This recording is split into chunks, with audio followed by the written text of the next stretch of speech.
some of the solo stuff too. You know, your solo stuff has been very well received. You know, it's something that always satisfies us in between Winger projects. Is when you write, Kip, is that something that you know, I know in talking to a lot of artists, they say, you know, we're constantly writing. We never stop writing, and certainly that would, you know, hold true for you because you've got the classical stuff that you're interested in. You've got the Blackwood Creek stuff. You've got, of course, Winger, and then the solo stuff. When you write, do you write for a particular vehicle, or do you just write and it just kind of falls in where it goes? Can you still hear me? Yeah. Okay, because the phone went wacky. No, I can hear you just fine. I mean, I do write for specific vehicles. Like, for instance, the next thing up in the queue might be a solo record, so I'll just put it out in my consciousness ahead of time that I'm going to, you know, write this kind of record, and this is kind of the way I'm hearing it. So I'll just throw that out into the universe, and like a boomerang, basically, and I just put that out there, and then when the boomerang starts to come back around, I start hearing it.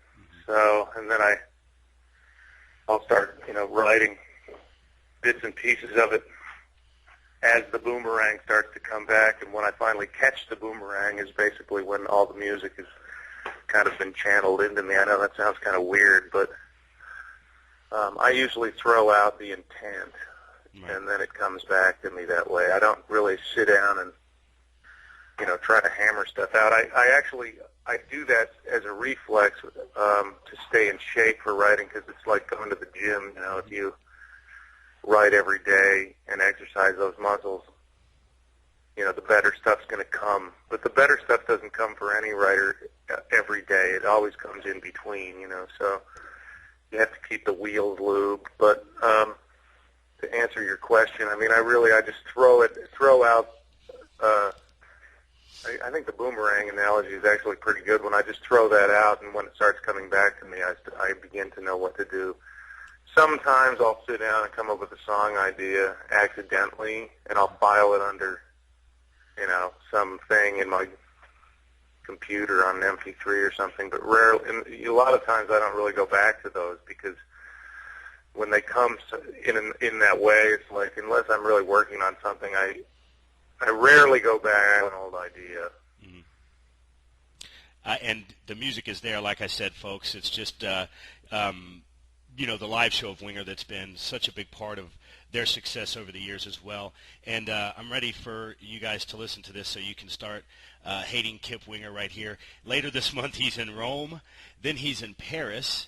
Then he is in Athens in December. So you're Vienna later on in December, the first week of December, it looks like. So you've got a big European tour going on there, Kip, and you're going to be in some beautiful places, man.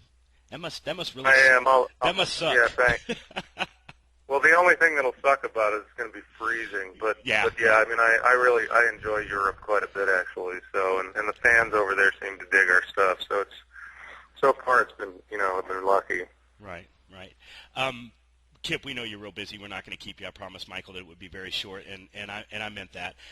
We appreciate you taking the time with us. It's very humbling and honoring for us, because we've been fans for such a long time.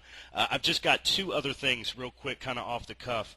We have a prominent member that I talk to a lot who's from the Denver area, and he wanted to know if you remember way back in 1990 at Red Rocks, opening for Kiss, if you could remember that, and maybe tell us a little bit about that, what that was like, opening for Kiss at Red Rocks, kind of on your home turf.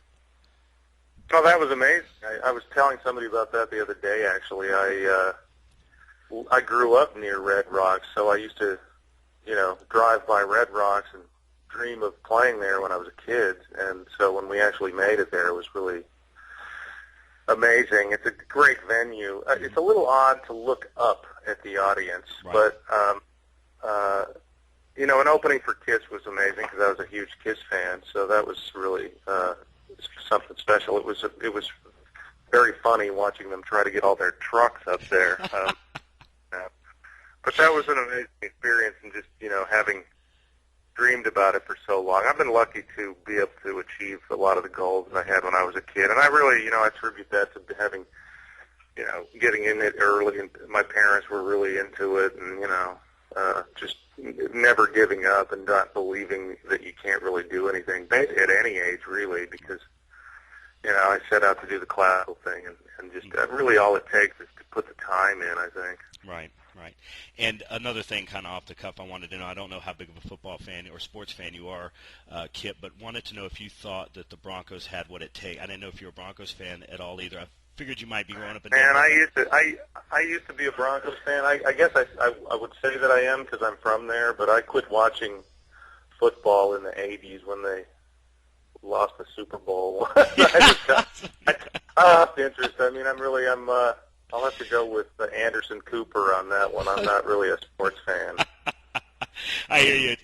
Kip, like I said, a real big honor for us. We really do appreciate it.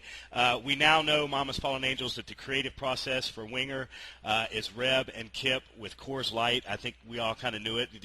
They're still a party band, but good stuff, Kip. We really appreciate it. If I could get you for just 1 second after we finish. I'm sorry, go ahead. You got to remember that Coors Light is homeopathic remedy for me because I grew up next to the plant. Right. So when I drank it, like right, yeah, you're right there in the Rockies. It's a Rocky staple. I've had a few of them myself, just a few, couple thousand maybe, but yeah, it always got my processes going in a different way, the uncreative, troublesome ways. But Kip, like I said, we really do appreciate you sitting down with us, man. It's been a pleasure and an honor. If I could just get you for 1 second after we finish up here, that'd be great. Sure. Kip, thanks a lot.